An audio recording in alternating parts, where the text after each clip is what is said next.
بسم الله الرحمن الرحيم. حسن تعلق بي واحتل وجداني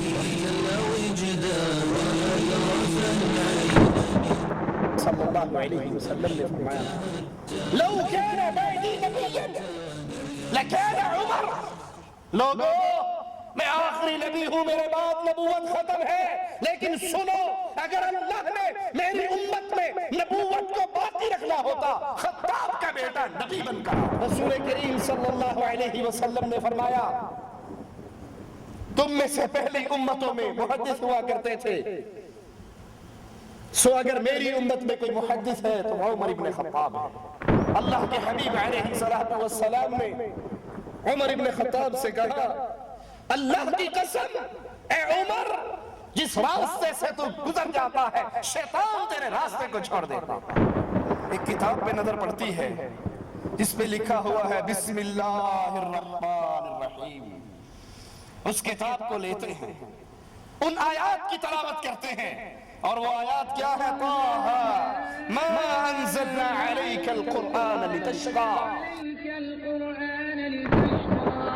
إلا تذكرة لمن يخشى تنزيلا ممن خلق الأرض والسماوات العلى الرحمن على العرش استوى له ما في السماوات وما في الأرض وما بينهما وما تحت الثرى. طه ہم نے آپ پر یہ قرآن اس لیے نازل نہیں کیا کہ آپ مشقت میں پڑ جائیں، مگر یہ تو نصیحت ہے اس کے لیے جو ڈرتا ہے. یہ اس ذات کی طرف سے نازل ہوا جس نے زمین اور بلند آسمانوں کو پیدا کیا ہے. وہ رحمان ہے جس نے اپنے عرش پر قرار پکڑا ہے.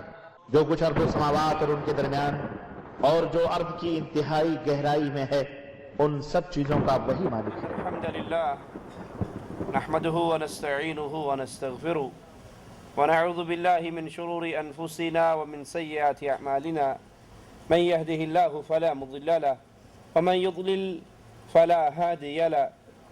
أشهد أن لا إله إلا الله وحده لا شريك له وأشهد أن محمدا عبده ورسوله. أما بعد، أعوذ بالله من الشيطان الرجيم. بسم الله الرحمن الرحيم. قل هو الله أحد الله الصمد لم يلد ولم يولد ولم يكن له كفوا أحد.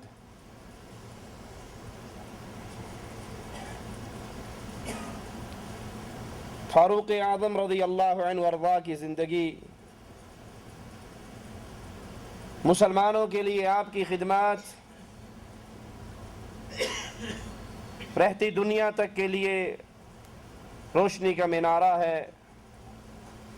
خلیفۃ المسلمین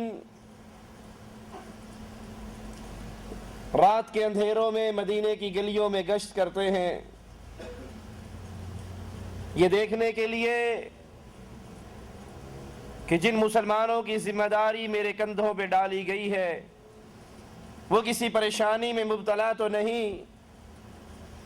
مسلمانوں کا حال جاننے کے لیے، ان کی پریشانیوں کو دور کرنے کے لیے مسلمانوں کا یہ خلیفہ اس کی رعایا سوتی ہے اور یہ راتوں کو جاگتا ہے. ایک رات مدینے کی گلی میں سے گزر رہے، ایک گھر میں سے بچوں کے رونے کی آواز آئی. پوچھتے ہیں یہ بچے کیوں رو رہے ہیں؟ ان کی ماں کہتی ہے ان کو بھوک لگی ہے، یہ بھوک سے بلبلا رہے ہیں. امیر المومنین کہنے لگے تو نے چولہے پہ ہنڈیا تو رکھی ہے. وہ کہتی ہے اس میں کچھ نہیں ہے، میں نے پانی میں پتھر ڈالے ہوئے ان کو دلاسا دینے کے لیے کہ یہ روتے روتے اس امید میں کہ اب کھانا تیار ہوگا، اب کھانا تیار ہوگا، یہ اسی امید میں روتے ہوئے سو جائیں، رات کٹ جائے. امیر المؤمنین فوراً واپس آتے ہیں، بیت المال کا دروازہ کھلواتے ہیں. غلام آپ کے ساتھ ہے، آپ کا خادم آپ کے ساتھ ہے، بچوں کے لیے راشن لیتے ہیں، بوری میں ڈال کر غلام کہتا ہے امیر المؤمنین اجازت دیجئے یہ کھانا میں اٹھا کر لے جاتا ہوں۔ جواب میں کہتے ہیں آج میرے بوجھ کو اٹھانے کی بات کرنے والے کیا قیامت کے دن بھی عمر کے بوجھ کو اٹھا لے گا؟ اپنی پشت پہ اس بوجھ کو لاد کر، اس اناج کو لاد کر ان بچوں کے گھر میں آتے ہیں، خود ان کے لیے کھانا پکاتے ہیں، ان کو اپنے ہاتھ سے کھلاتے ہیں، اور جب بچے کھانا کھا لیتے ہیں تو امیر المؤمنین کہتے ہیں میرے بیٹوں، میرے بچوں، جیسے میں نے تمہیں روتے ہوئے دیکھا مجھے مسکرا کر دکھاؤ۔ ان کی بڑھیا سے کہتے ہیں، ماں سے کہتے ہیں کہ تو نے امیر المؤمنین کی عدالت میں یہ خبر کیوں نہ پہنچائی، یہ رپورٹ کیوں نہ دی؟ کہا اگر اس کو ہمارے حالات کا علم نہیں تو اس کو امیر بننے کی ضرورت کیا ہے؟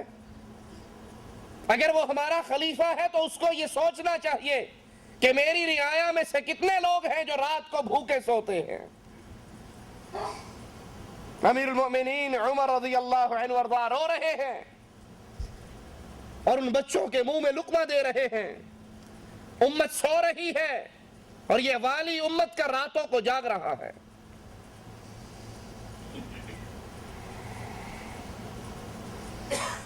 ایک رات کسی خیمے میں سے رونے کی آواز آتی ہے، کسی عورت کی پریشانی کی آوازیں آتی ہیں۔ امیر المؤمنین عمر ابن خطاب رضی اللہ عنہ وارضاہ شہر سے باہر لگے ہوئے اس خیمے کے پاس پہنچتے ہیں۔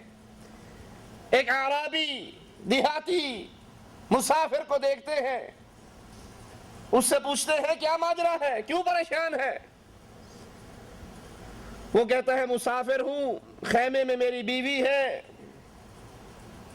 ولادت کا وقت ہے اور اس کے پاس اس کی خدمت کرنے کے لیے کوئی نہیں ہے، مسافر ہے۔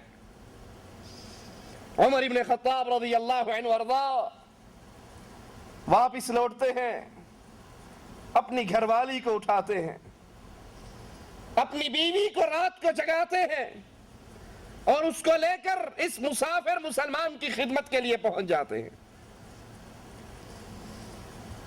وہ ان کا شکریہ ادا کرتا ہے کہ رات کے اندھیرے میں آپ نے پتہ نہیں آپ کون ہیں میری مدد کی۔ اندر سے آپ کی بیوی آواز لگا کر کہتی ہے امیر المؤمنین اپنے بھائی کو، اپنے ساتھی کو خوشخبری دیجئے، اللہ نے اس کو ایک بیٹا عطا کیا ہے۔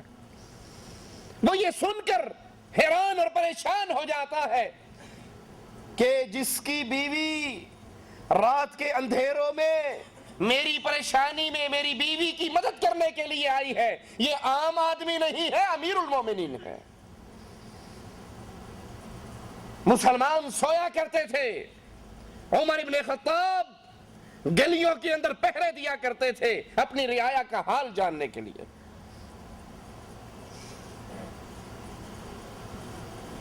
ایک گلی میں سے گزر رہے، کسی گھر سے ایک عورت کے چند اشعار پڑھنے کی آواز آتی ہے جو یہ الفاظ کہہ رہی ہے کہ اگر مجھے اللہ کا ڈر نہ ہوتا تو آج میری چارپائی بھی ہل رہی ہوتی، میں بھی بدکاری کر رہی ہوتی، یہ اللہ کے ڈر کی وجہ سے میں اس گناہ سے رکی ہوئی ہوں۔ پتہ لگواتے ہیں کیا ماجرا ہے، اس نے یہ کیوں کہا ہے؟ جواب ملتا ہے کہ اس کا خامن کافی عرصے سے میدان جہاد کے لیے گیا ہوا ہے۔ امیر المؤمنین عمر ابن خطاب رضی اللہ عنہ وارضاہ قانون جاری کر دیتے ہیں، آرڈر جاری کرتے ہیں، اگر کوئی میدان جہاد پر بھی گیا ہے تو 4 مہینے کے بعد اپنی بیوی کے پاس دوبارہ لوٹے۔ جس رعایا کے حکمران ایسے،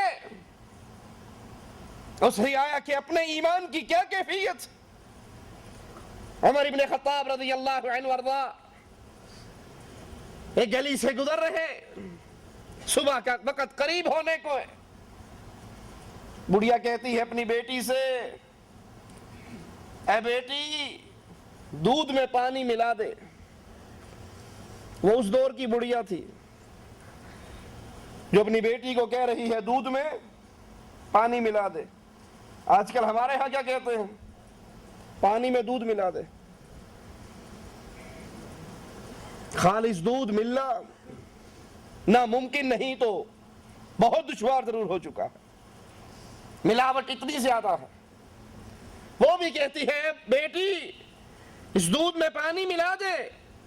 وہ جواب میں کہتی ہے ماما آپ کو علم نہیں ہے، امیر المؤمنین عمر بن خطاب نے منع کیا ہے، میں وہ کام کیسے کروں جس سے مسلمانوں کا خلیفہ ہمیں روکتا ہے۔ جواب میں کہتی ہے بیٹی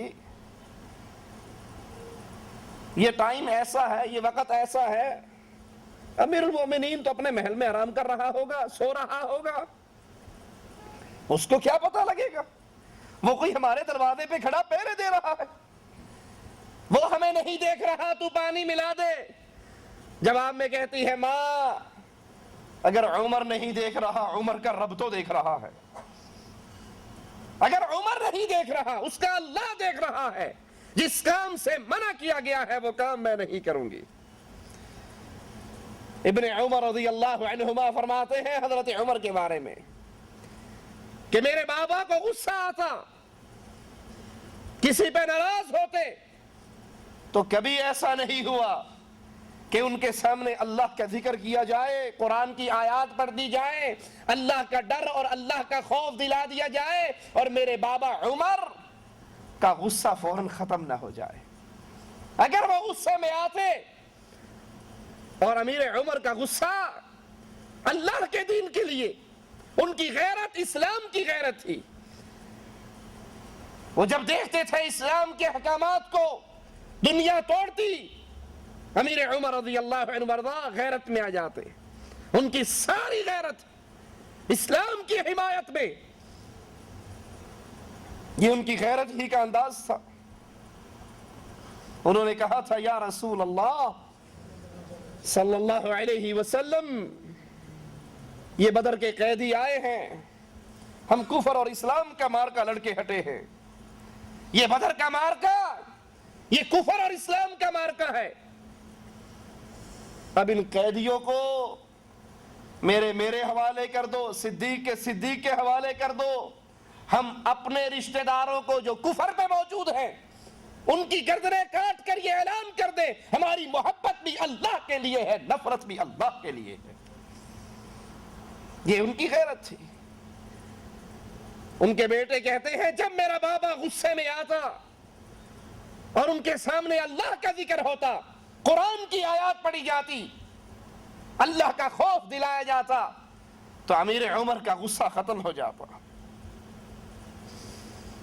صحیح بخاری میں ہے ابو موسیٰ اشعری رضی اللہ عنہ وارضا اپنے گھر سے وضو کر کے نکلتے ہیں، یہ نیت لے کر کہ آج کا دن میں رسول اللہ صلی اللہ علیہ وسلم کی خدمت میں گزاروں گا۔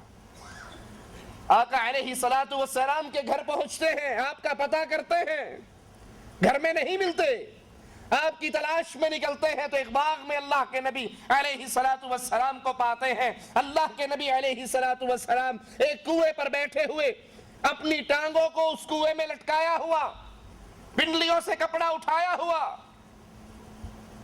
میں آپ کو سلام کرنے کے بعد دروازے پر آ کر دربان بن کے بیٹھ جاتا ہوں۔ دروازہ بجتا ہے، میں پوچھتا ہوں کون ہے؟ جواب ملتا ہے کہ ابو بکر ہوں۔ میں کہتا ہوں ٹھہریے، میں اللہ کے رسول علیہ الصلوۃ والسلام سے پوچھ کر آتا ہوں۔ آ کر کہتے ہیں اللہ کے نبی علیہ الصلوۃ والسلام ابو بکر آئے ہیں، اندر آنے کی اجازت مانگتے ہیں۔ رسول کریم صلی اللہ علیہ وسلم فرماتے ہیں جاؤ ابو بکر کو اندر آنے کی اجازت بھی دو اور اس کو اللہ کی جنت کی خوشخبری بھی عطا کر دو۔ یہ خوش نصیبی ابو بکر کی۔ فرماتے ہیں میں جاتا ہوں، ان کو اندر آنے کی اجازت بھی دیتا ہوں، آقا کی طرف سے جنت کی خوشخبری کا پیغام بھی سناتا ہوں۔ تھوڑی دیر کے بعد دروازہ دوبارہ ہلتا ہے، میں پوچھتا ہوں کون ہے؟ جواب ملتا ہے عمر ابن خطاب۔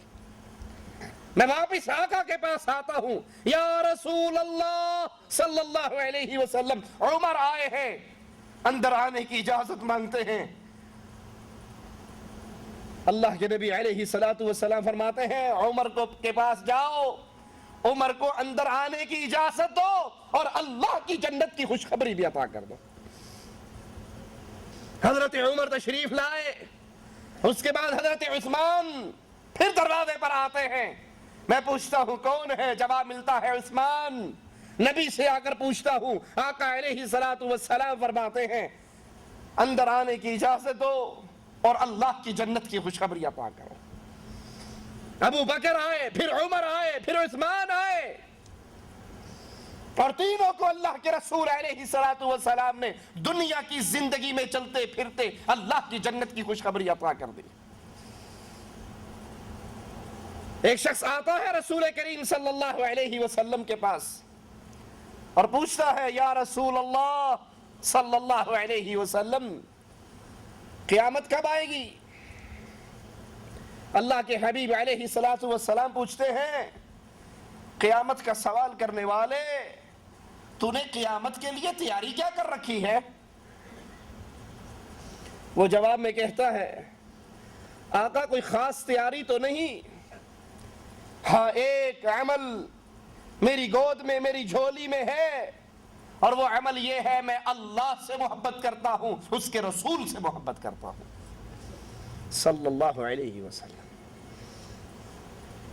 اللہ کے حبیب علیہ السلام فرماتے ہیں، پھر خوش ہو جا، تو جس سے محبت کرتا ہے تو جنت میں اسی کا پڑوسی بنے گا۔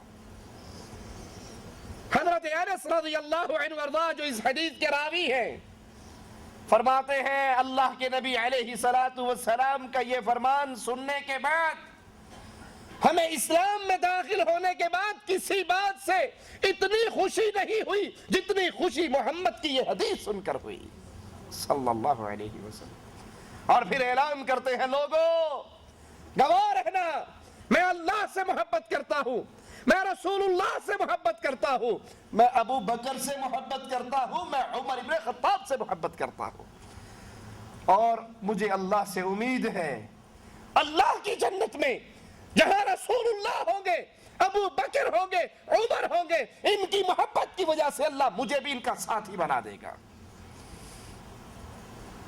یہ حدیث بھی عمر ابن خطاب رضی اللہ عنہ وارضاہ کے فضائل کو کھول کر بیان کر رہی ہے کہ عمر وہ ہستی ہے جس کا ذکر رسول اللہ اور ابو بکر کے بعد کیا جاتا تھا۔ ہر مسئلے میں اللہ کے نبی صلی اللہ علیہ وسلم ابو بکر اور عمر کا ذکر اپنے ساتھ کیا کرتے تھے۔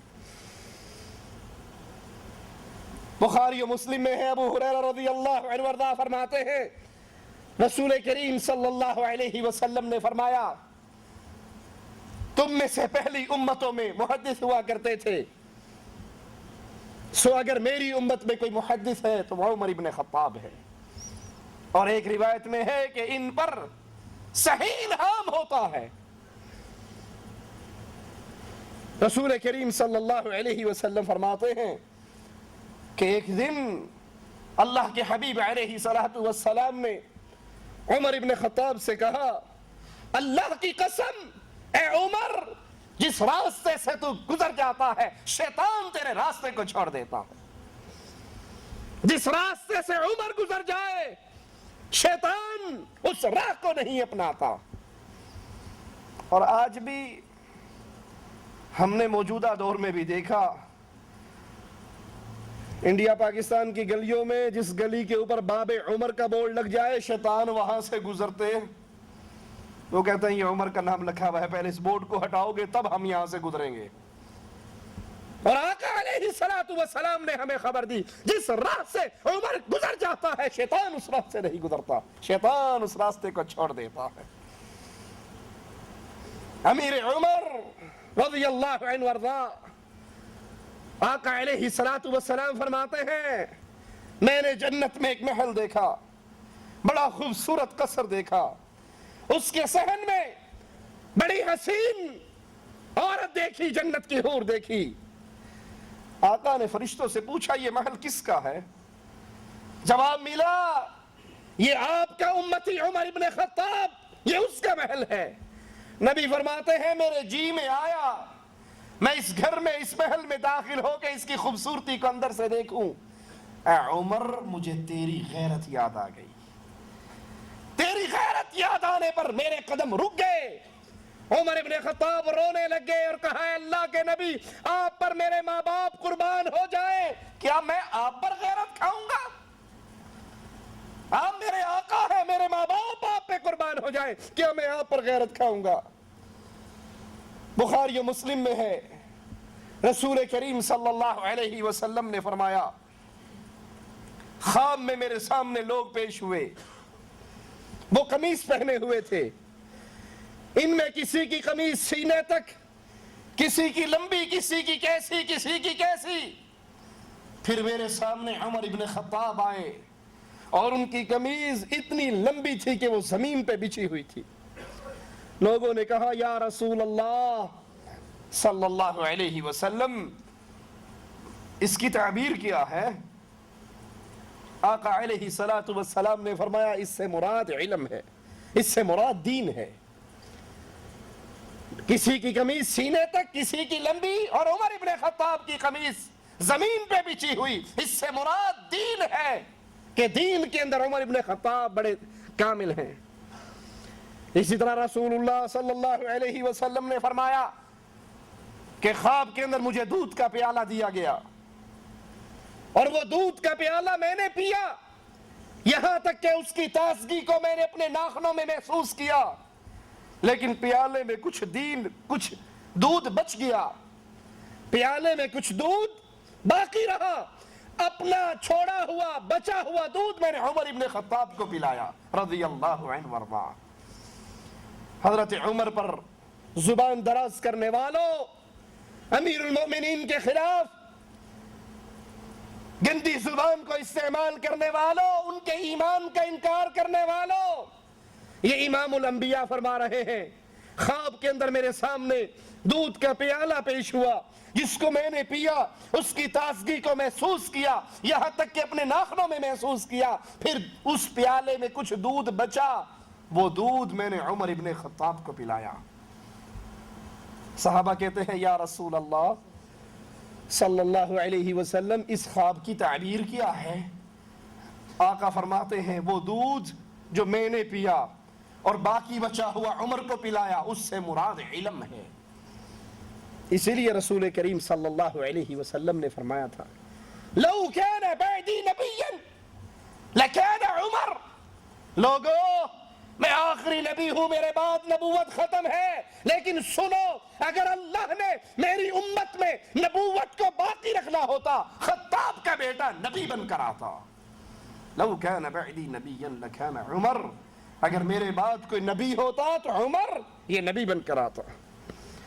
بخاری و مسلم میں ہے اللہ کے حبیب علیہ السلام فرماتے ہیں میں نے خواب دیکھا ایک کنویں پر ہوں، اس کنویں سے پانی نکالنے کے لیے ایک ڈول پڑا ہوا ہے، میں نے اس سے ڈول نکالے، جتنا اللہ نے چاہا میں نے پانی نکالا، پھر میرے بعد وہ ڈول ابو بکر رضی اللہ عنہ وارضا نے پکڑ لیا اور انہوں نے بھی ایک یا دو اس میں سے نکالے، اللہ ابو بکر کی کمزوری کو معاف کرے، پھر وہ ڈول بڑا ہو گیا اور پھر اس کو حضرت عمر ابن خطاب نے پکڑ لیا۔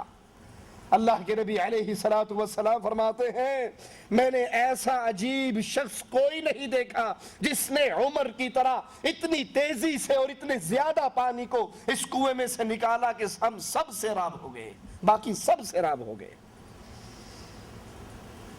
عمر ابن خطاب رضی اللہ عنہ وارضا کے دور میں اسلام کفار کے محلات میں پہنچا، ان کے بادشاہ اس شخصیت سے اتنے ڈرتے تھے، ان کے ہاتھ میں جام شراب کے، اور اگر ان کے پردہ سماعت سے عمر کا نام ٹکرا جاتا تھا تو ہاتھ کانپ جاتے تھے، شرابیں گر جایا کرتے تھے۔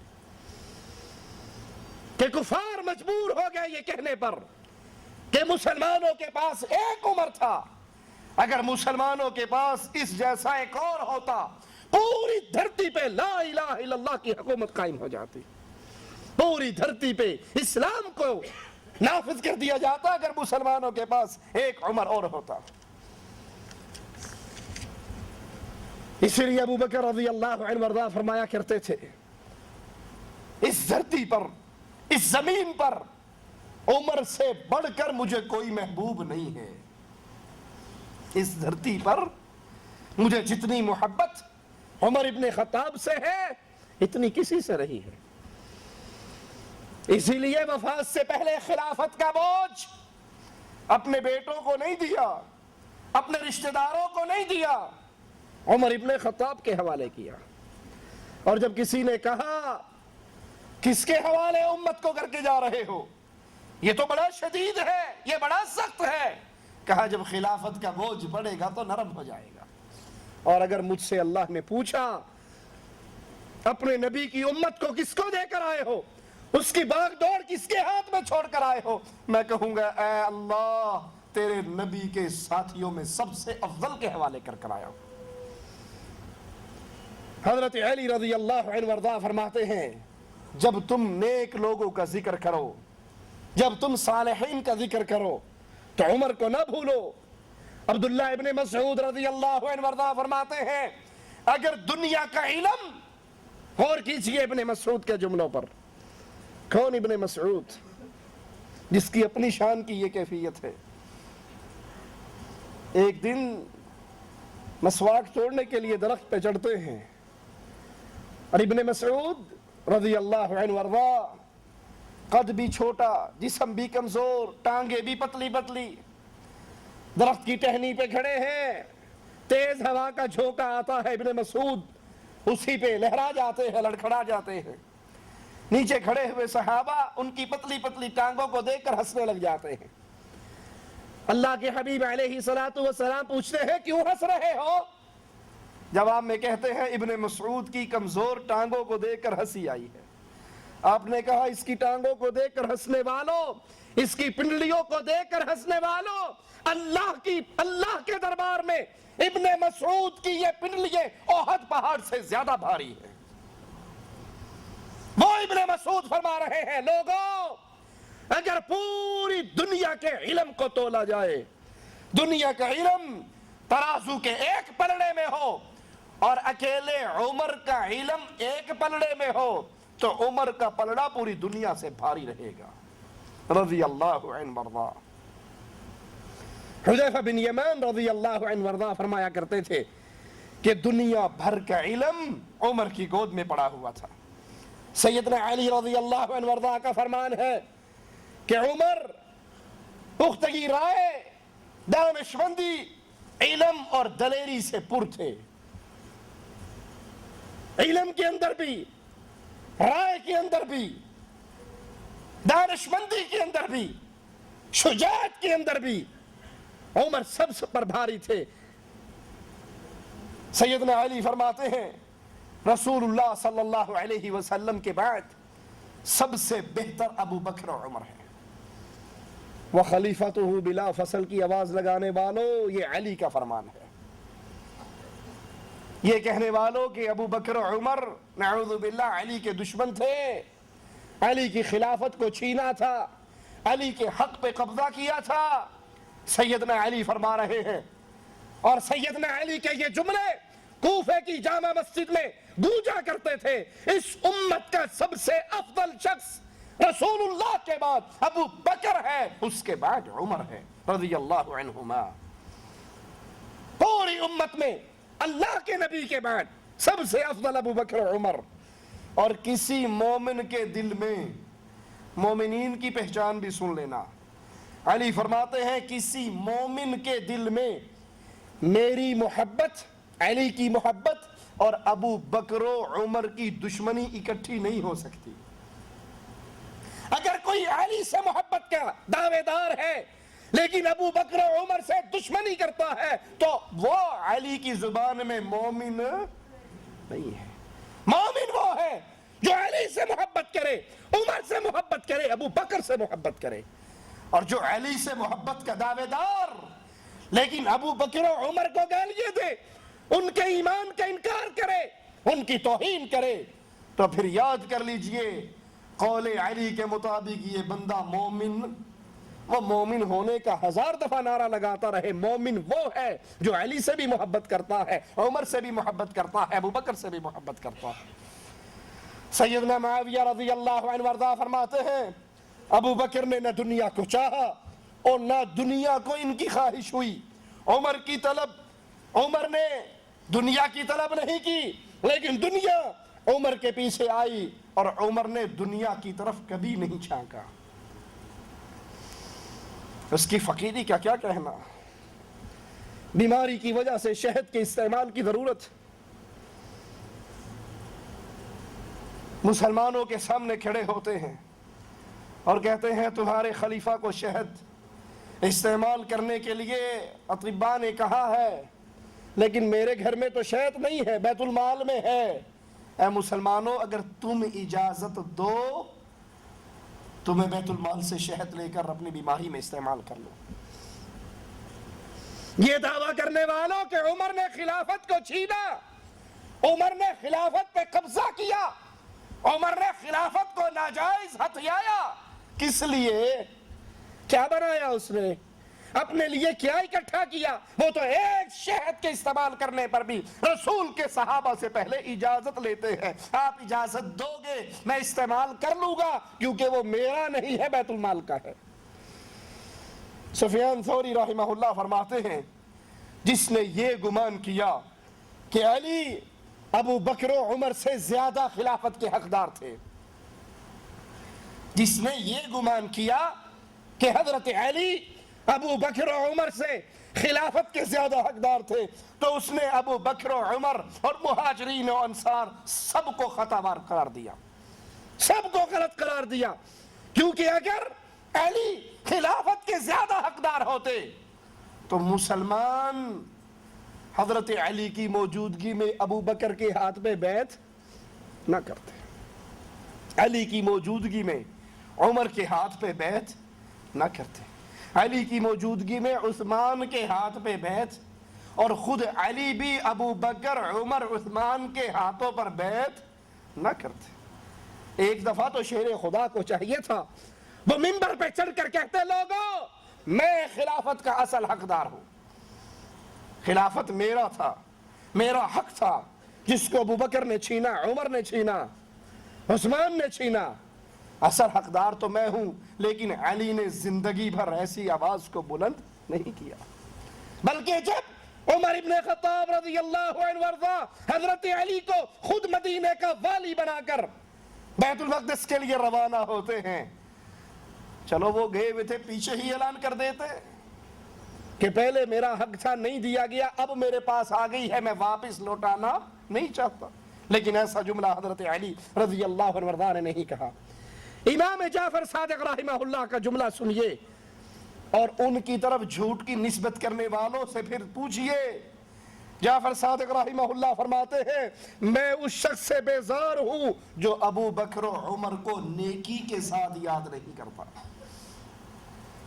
اس انسان کا جعفر صادق سے کوئی تعلق نہیں جو ابو بکر کو گالی دے، جو عمر کو گالی دے، جو ان کو برے القاب اور برے الفاظوں سے یاد کرے، اس بندے کا جعفر صادق سے اور حضرت علی سے کوئی رشتہ نہیں ہے۔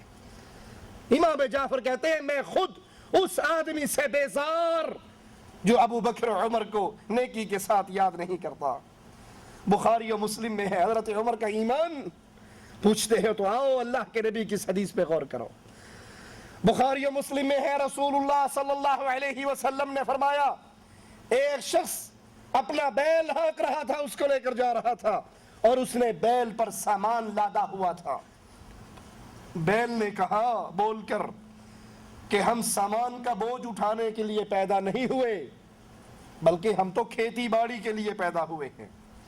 لوگوں نے کہا سبحان اللہ، بیل کلام کرتا ہے، یہ بیل اس نے انسانوں کی زبان میں بات کی۔ اللہ کے نبی صلی اللہ علیہ وسلم نے پہلی خبر سنائی، پہلی قوموں کا قصہ سنایا۔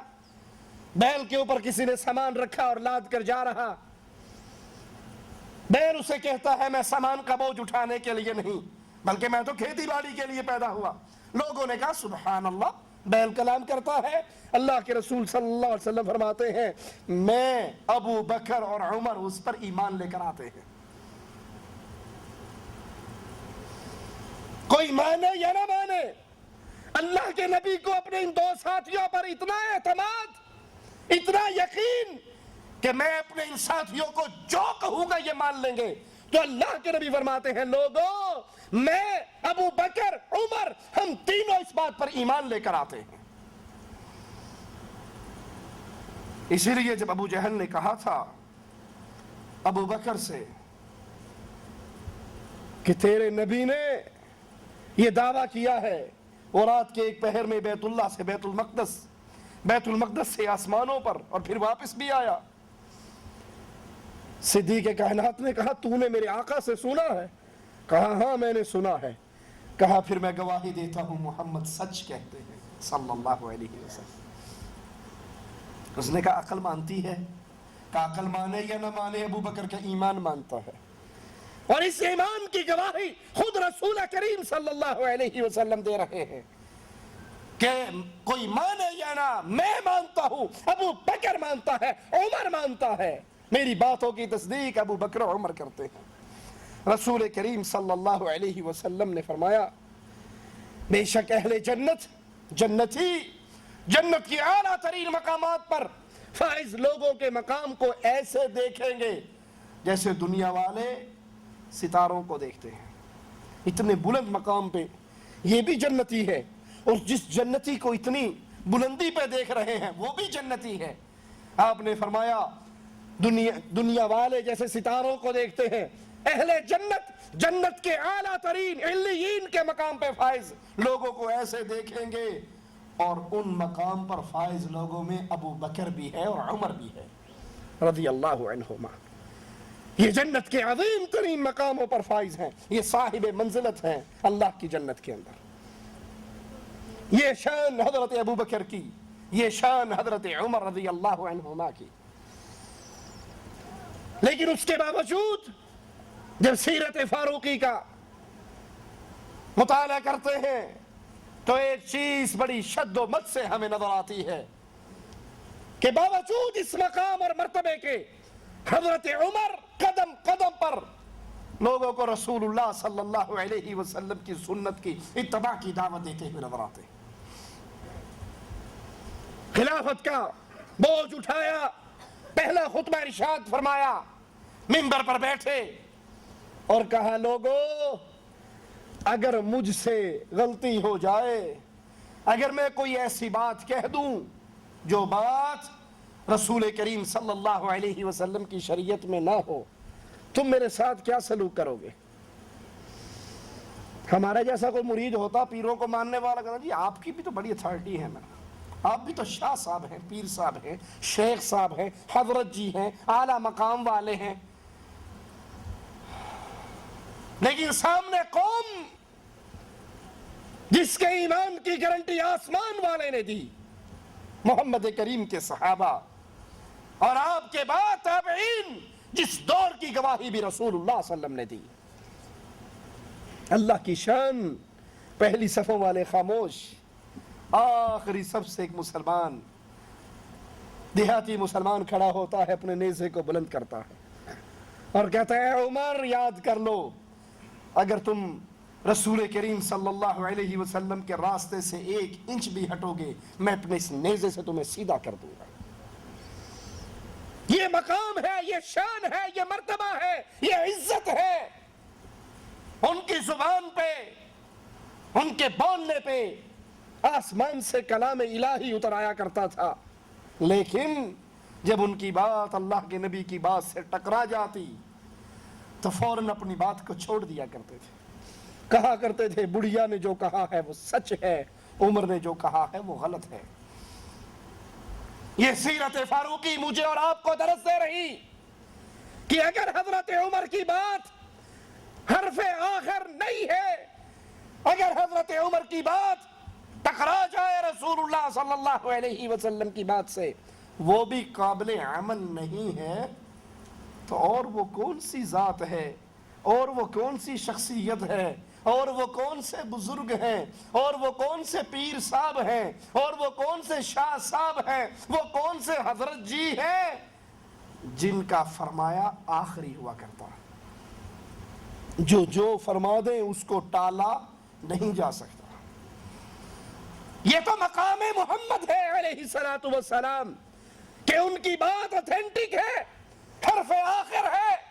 وہ جب بھی اللہ کی شریعت کی بات بتاتے ہیں وحی الہی سے بولتے ہیں، ان کی بات پر دلیل نہیں مانگی جا سکتی کہ فرمان رسول خود دلیل ہوا کرتا ہے، لیکن اس کے بعد جس کی بھی بات ہو، وہ بڑے سے بڑی ذات ہو، وہ ذات عمر ابن خطاب کی بھی ہو، اور اگر ان کی بات ٹکرا جائے امام الانبیاء جناب محمد رسول اللہ سے صلی اللہ علیہ وسلم، تو حضرت عمر اپنی گردن کو جھکا کر کہا کرتے ہیں بڑھیا ٹھیک کہتی ہے، عمر نے غلط کہا تھا۔ ان کا اپنا بیٹا کہتا ہے جاؤ میرے بابا سے کہہ دو میں نہیں مانتا، اس لیے نہیں مانتا کہ شریعت میرے بابا پر نہیں آئی، فاطمہ کے بابا پر آئی ہے۔ یہ میرے اور آپ کے لیے یہ صحابہ کی سیرت سننا سنانا، اس کا فائدہ کب ہے؟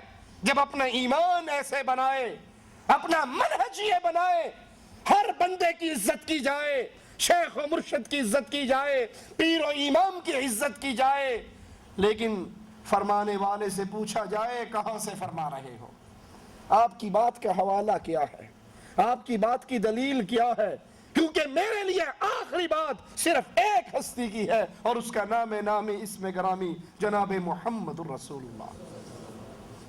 اللہ کی قسم کھا کر کہتا ہوں اگر آج بھی سیرت فاروقی کا یہ ایک چھوٹا سا واقعہ میں اور آپ اپنی زندگی میں لاگو کر لیں، مسلمانوں کے اس دور میں ہر طرح کے اختلافات ختم ہو سکتے ہیں۔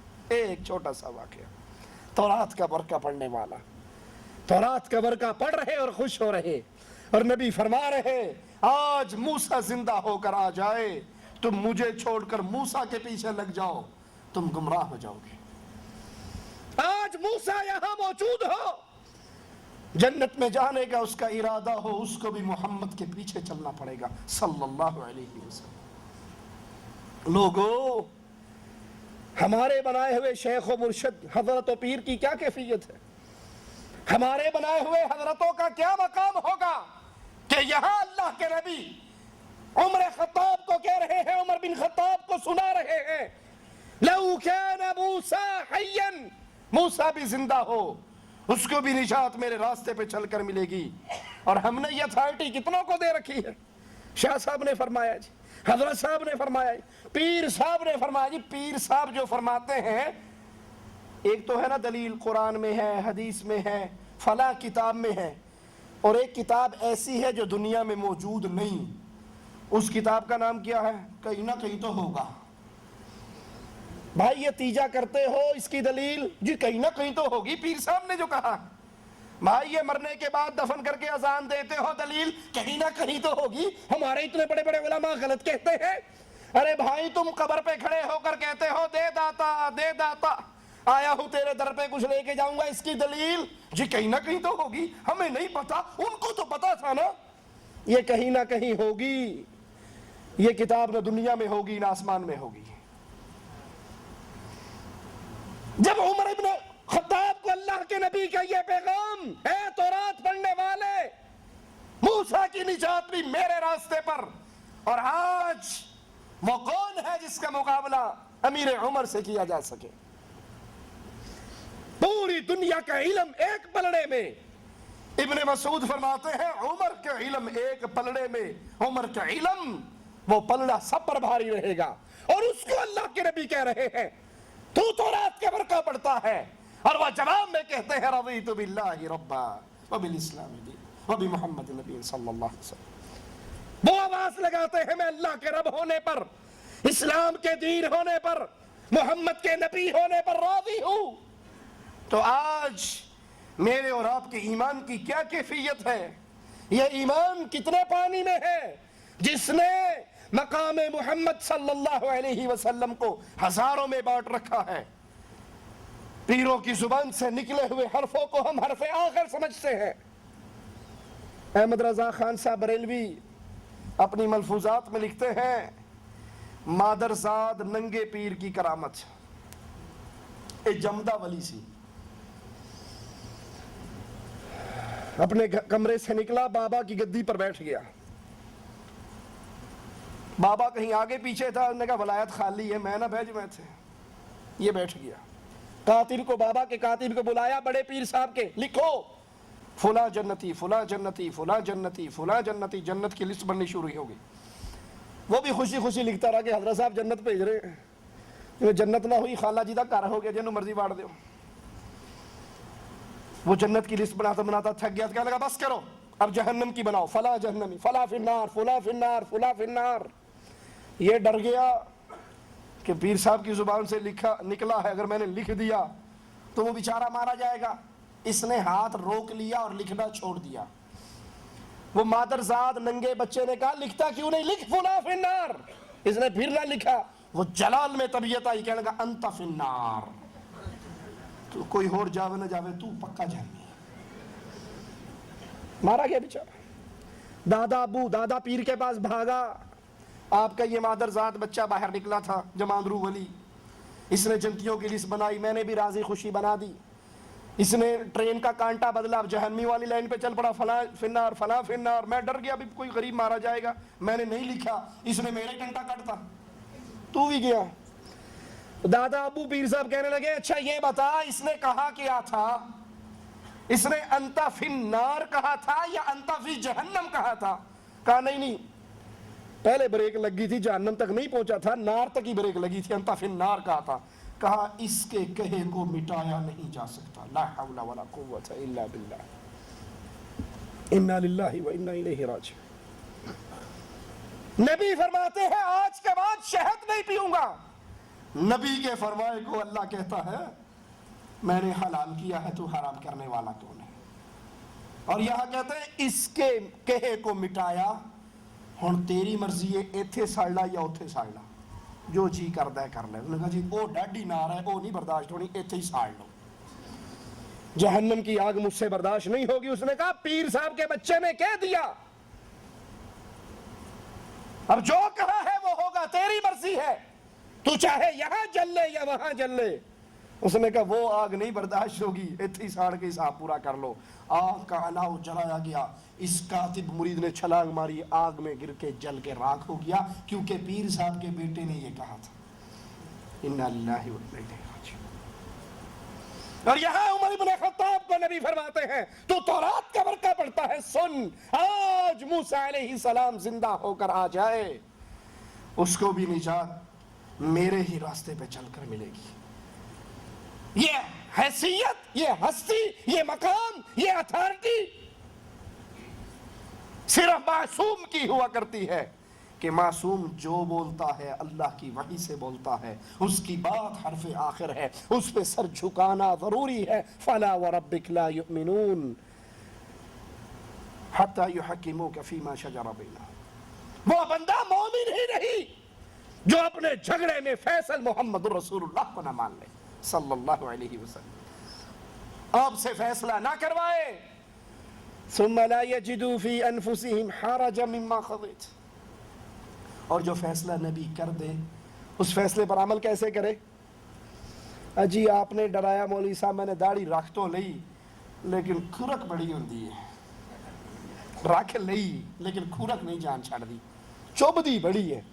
تو 20 سال انہوں منڈدا رہا تو انہوں چبدا رہا، جے 4 دن انہیں چب لیا تو کی فرق پہ جائے گا؟ یہ بات تو ٹھیک ہے، میں نے مان تو لی ہے، بیوی کو پردہ کروا تو دیا ہے، دیور سے جیٹ سے پردہ کرتی ہے، لیکن دل مطمئن نہیں ہے۔ یہ کیسا اسلام ہے؟ یہ پرانا اسلام ہے، یہ بنیاد پرستوں کا اسلام ہے، فنڈامنٹلسٹ کا اسلام ہے، یہ اسلام کی بوسیدہ باتیں ہیں پردہ۔ آج کا دور تو روشن خیالی کا دور ہے، آج کا دور روشن خیالی کا دور ہے۔ اور یہ روشن خیالی پتہ کیسے پوری ہوتی ہے؟ آپ نے اکثر اخبارات میں دیکھا ہوگا، ایک بڑا دوسرے بڑے کو ملنے جاتا ہے نا, یہ بھی بیگم لے کے جاتا ہے, وہ بھی بیگم لے کر جاتا ہے, یہ یہاں کھڑا ہے, اس کی بیگم اس کے ساتھ کھڑی ہے, اس کی بیگم اس کے ساتھ کھڑی ہے. اخباروں میں دیکھا یا نہیں دیکھا؟ ایدی زنانی ایدے نال اودی زنانی, اور پھر وہ اپنی بیویوں کی ملاقات کروائے, جی ان سے ملیے یہ ہماری بیگم صاحبہ ہے, وہ کہتے ہیں جی ان سے ملیے یہ ہماری بیگم صاحبہ ہے, اور دونوں بغیرت کہتے ہیں آپ سے مل کر بہت خوشی ہوئی. لا حول ولا قوت الا باللہ, انا للہ و انا الیہ راجعون. یہ روشن خیالی کا دور ہے.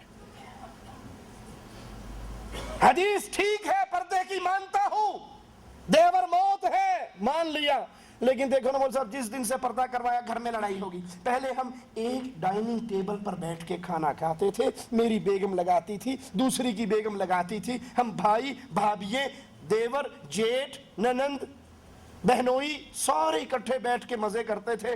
اب جب سے آپ نے یہ حدیثیں سنا کے سانو ڈرا ڈرو کے پردہ کرا دیا نا, ہم نے کر تو لیا لیکن دل مطمئن, یہ اہل ایمان کی شان نہیں ہے. ثم لا یجدوا فی انفسہم حرجا مما قضیت, جو فیصلہ رسول اللہ کر دے صلی اللہ علیہ وسلم اس فیصلے پہ دل میں کوئی تنگی بھی نہ آئے. وَيُسَلِّمُوا تَسْلِيمًا, اور پھر نبی کی حدیث پہ عمل کر کے دکھائیں.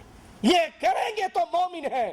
تو یاد کر لیجئے اللہ کے نبی صلی اللہ علیہ وسلم معصوم ہیں, اللہ کی شریعت کی بات اللہ کی وحی سے بتاتے ہیں, اس لیے آپ کا فرما دینا ہمارے لیے کافی ہے. اس کے بعد وہ کوئی ذات بھی ہو, اگر اس کا جملہ, اس کا قول, اس کا عمل امام الانبیاء سے ٹکرا جائے, اس کو دیوار میں دے ماریے, امام الانبیاء کی بات کو سینے سے لگا لیجئے. اللہ سے دعا ہے اللہ ہمارے حال پہ رحم فرمائے, ہماری خطاؤں کو معاف فرمائے, ہماری سیاہکاریوں کو معاف فرمائے, ہمیں زندہ رکھے, اسلام پہ رکھے. اللہ ہمارے دلوں میں صحابہ کی محبت پیدا فرما دے, اللہ ہمارے دل میں اہل بیت کی محبت پیدا فرما دے.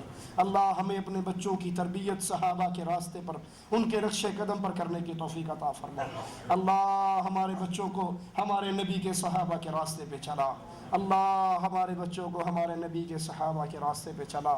اللہ تو ہمیں دین کی خدمت کرنے کی توفیق عطا فرما, جب تک زندہ رکھنا اسی دین توحید پہ رکھنا, اور اللہ جب موت دینا اس حال میں دینا. اللہ تو ہم سے راضی ہو, ہم تجھ سے راضی ہوں. اقول قولی ھذا واستغفر اللہ لی ولکم ولسائر المسلمین فاستغفروہ انہ هو الغفور الرحیم.